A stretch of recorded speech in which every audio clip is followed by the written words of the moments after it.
معظم أراضيها، فوق 50 عام من العبودية، دمر الطاغية معظم أراضيها، دمر الطاغية معظم أراضيها.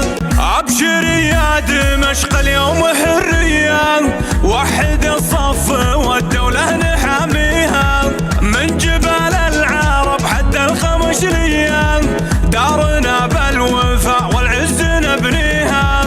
أبشري يا دمشق اليوم حرية، وحد الصف والدولة نحاميها، وحد الصف والدولة نحاميها.